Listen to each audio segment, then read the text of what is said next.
इसके बाद हमारे समाज ने मिलकर के अभी 29 अगस्त को मुझे समाज का अध्यक्ष चुना है, जिसके लिए मैं आपको बहुत बहुत पहले आपका आभारी हूँ। अच्छा,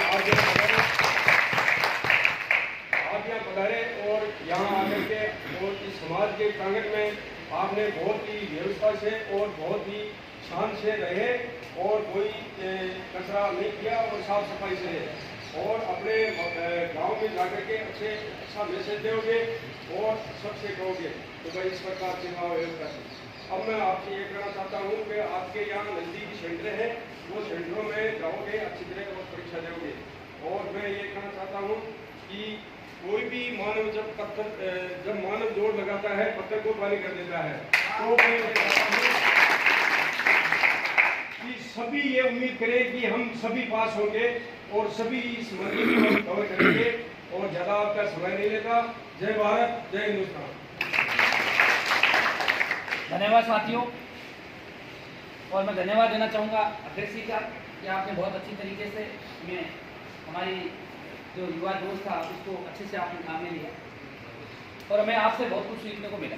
अब साथियों वापस अपने पॉइंट पे आते हैं। तो हमारा आज एग्ज़ाम जो है ये हमने कल आधी चर्चा जो हमारी थी वो कल शाम के सेशन में थी और अब आधी चीज़ें जो है मैं आपको थोड़ा सा आपके भविष्य के ऊपर ले जाना चाहूँगा कि आपके अंदर जितने भी शख्स यहाँ बैठे हैं उस प्रत्येक व्यक्ति के अंदर वो ताकत है।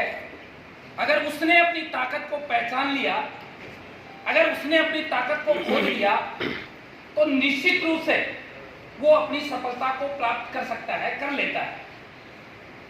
साथियों कोई बड़ी बात नहीं है, ठीक है, हम राष्ट्र की सेवा में हैं, आप आने जा रहे हो, हमें किसी भी प्रकार के भ्रम में यहाँ राजस्थान सरकार द्वारा जो व्यवस्था उपलब्ध करवाई जा रही है, आपको किसी भी प्रकार का कोई भी भ्रम अपने दिमाग में नहीं पालना है कि कोई किधर क्या है, कुछ नहीं।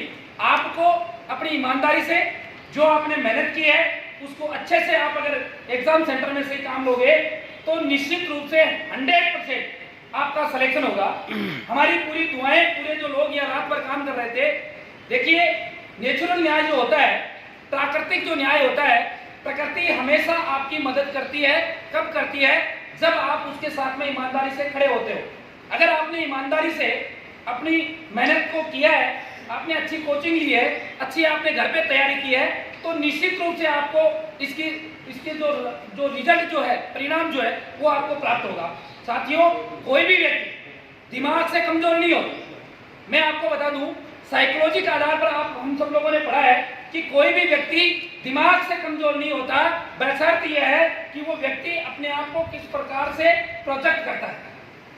देखिए हमें बहुत दूर जाना है और आपको यहाँ रुकना नहीं। जिस भी साथी का सिलेक्शन होता है, मैं उनसे मेरी गुजारिश रहेगी कि हमारा जो वर्ग जो है उसमें एक विशेषता ये रही है कि अगर हम जहाँ लगे हैं, हमें जॉब मिल गई सरकारी और हम वही तीसरी हो गए, हमें आगे जो भी मेरे युवा साथी अभी नए जोश ऊर्जा के साथ में आए हैं, आपको लगातार तैयारी, क्योंकि देखिए आज आप एग्जाम देके जा रहे हो और बाद में 10 दिन बाद में अगर उसमें बीच में आप गैप देते हो तो उसका कहीं ना कहीं आपको नुकसान होता है। आप चाहे रोज आधा घंटा पढ़ो, चाहे आप 1 घंटे रोजाना रूटीन रखो, क्योंकि निरंतरता जो चीज होती है वो आपके अच्छे काम में आएगी।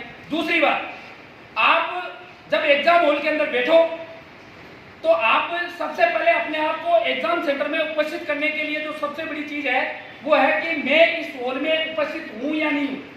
तो इसके लिए हम लोग जैसे ही बैठे थोड़ा लंबी गहरी सांस ले। जैसे ही आप लंबी गहरी सांस लोगे तो आपके शरीर के अंदर जो ऑक्सीजन है, ऑक्सीजन का लेवल बढ़ेगा और ऑक्सीजन का जब लेवल बढ़ता है तो वो सीधा मस्तिष्क के अंदर जाता है और उससे आपके दिमाग को शांति मिलती है। तो आप अगर इस प्रकार से सही तरीके से, जितना आप इजीली तरीके से, आपको घबराने की कोई जरूरत नहीं है, क्योंकि आपने अच्छी तैयारी की है, आपके अंदर वो जज्बा है और आपकी ईमानदारी से आपका रिजल्ट जो है वो आपको 100% मिलेगा, इसमें कोई दो राय नहीं है। तो हमें इस बात का विशेष रूप से ध्यान रखना है कि हम इस चीज को अच्छे से समझें, बढ़िया तरीके से, आराम से, इजीली, कोई प्रकार का डिप्रेशन नहीं है। अगर किसी को ये लगे कि यार मैंने तैयारी की, क्या पता मेरा सिलेक्शन होगा नहीं होगा, यार मैंने रात दिन एक की, क्या पता मेरा सिलेक्शन होगा नहीं होगा, तो साथियों इस बात से आप दिमाग से निकाल दो कि आज तक राजस्थान का कोई भी पेपर ऐसा नहीं हुआ है जिसके अंदर कोई स्टूडेंट ऐसा बैठा हो जिसको 100 में से 100 क्वेश्चन आता हो। सभी लोग एक एवरेज स्टूडेंट होते हैं और एवरेज क्वेश्चन होते हैं। बस शर्त यह है कि सिलेक्शन उन्हीं लोगों का, आपने तैयारी की है लेकिन सिलेक्शन का एक कैडर होता है और उस कैडर को जो स्टूडेंट पार करता है उसका सिलेक्शन 100% होता है। क्या कि कुछ क्वेश्चन ऐसे होते हैं जिनको हमें माइंड से सोल्व करने होते हैं और जो क्वेश्चन माइंड से अगर हमने पॉजिटिव रूप में लिया है, जैसे साइकोलॉजी के जितने भी क्वेश्चन आते हैं सारे के सारे क्वेश्चन आपको हमें सबको पता है कि बहुत सारे क्वेश्चन ऐसे हैं जिनको हमें माइंड से सोल्व करना होता है। तो माइंड से जिसको सोल्व करना होता है उस क्वेश्चन को हम कैसे पहचाने कि ये क्वेश्चन अपने पक्ष में पड़ेगा या ये अपने नेगेटिव होगा। तो इसके लिए आप थोड़ा सा अपने आप को एक आदर्श शिक्षक की भूमिका बना के सोचिए। आप अपने आप को जब एग्जाम सेंटर में आप जाते हो तो अपने आप से ये वादा करके जाइए कि मैं राजस्थान सरकार का एक शिक्षक बहुत बड़ी जिम्मेदारी का पद लेने जा रहा हूं, जो मेरे अंदर पूरी योग्यता है और मैं उसका मेरी ईमानदारी से निर्वहन करूंगा। तो निश्चित रूप से आपको उन बच्चों की दुआएं काम करेगी, आपके परिवार की दुआएं काम करेगी, आपके समाज, आपके रिश्तेदार सबकी दुआएं आपके साथ में रहेगी। तो आपका 101% आपका सिलेक्शन होगा। दूसरी बात, अगर कोई भी प्रकार की घबराहट होती है तो अपनी दुनिया में सबसे बड़े भगवान जो है अपने माँ बाप है। आप 2 मिनट के लिए अगर आपको जरा सी भी परेशानी आती है तो आप अपने माँ बाप के बारे में जरा सा विचार कीजिए। निश्चित रूप से आपको जो है उसकी आपकी सफलता जो है वो आपके कदमों में होगी। दूसरी बात, मेरा एक छोटा सा संदेश है, मृत्यु भोज के खिलाफ समाज के अंदर आप जहां भी जाओ, आज आप लोग यहाँ बैठे हो, आप किस समाज से आते हो, किस वर्ग से आते हो, किस जाति से आते हो, किस समुदाय से आते हो, उसे हम नहीं जानना चाहते। आप सब, हम सब लोग भाई हैं और मुझे खुशी है कि आज इस प्रोग्राम के अंदर सभी समाजों के लोग इस हॉल के अंदर उपस्थित है। आप सब लोगों ने हमें सेवा का मौका दिया, इसके लिए पूरी कार्यकारिणी जो है ये आपका सदैव आभारी रहेगी। अगर किसी भी प्रकार की कोई कार्यकर्ता द्वारा या किसी भी प्रकार की अगर कोई कमी रही है तो उसके लिए पूरी कार्यकारिणी, छात्रावास कार्यकारिणी आपसे हाथ जोड़कर माफी मांगती है। दूसरी बात, आप आज यहाँ से संकल्प लेके जाओगे, मैं आपसे एक बात मांगूंगा, दूसरी कोई चीज नहीं मांगूंगा। आप यहाँ आए, हमारी पूरी भावनाएं, पूरी शुभकामनाएं आपके साथ में है कि आप जिस उद्देश्य के लिए आए वो उद्देश्य आपको मिले। लेकिन आज आपको मृत्यु भोज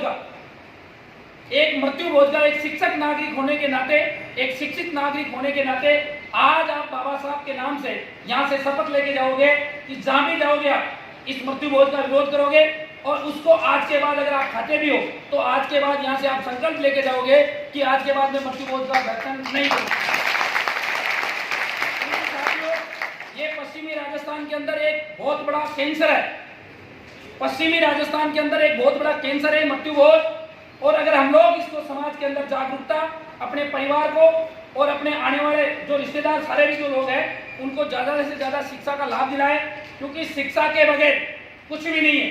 बाबा साहब ने कहा था कि शिक्षा शेरनी का वह दूध है जो पिएगा वो धारेगा, और निश्चित रूप से हमारे लोग जो है वर्तमान में धार रहे हैं और आगे भी हम लोग बढ़ेंगे। तो इसलिए आज आप ये यहाँ से केवल आपसे हाथ जोड़कर एक चीज की भीख मांग रहा हूँ कि आप मृत्यु भोज का त्याग करके आज यहाँ इस भवन से जाओगे, तब तो हमारी उद्देश्य, हमारी आपकी सेवा करने का जो उद्देश्य है वो सार्थक होगा और हम समाज को एक अच्छी दिशा के अंदर ले जाएंगे। आपका बहुत बहुत आभार। आपको सभी को बेस्ट ऑफ लक कि भगवान आपकी सारी जो मनोकामना है वो पूर्ण करे, बाबा साहब का आशीर्वाद आप पर बना रहे। अब आपके बात करता हूँ सेंटर वाली। तो सेंटर के अंदर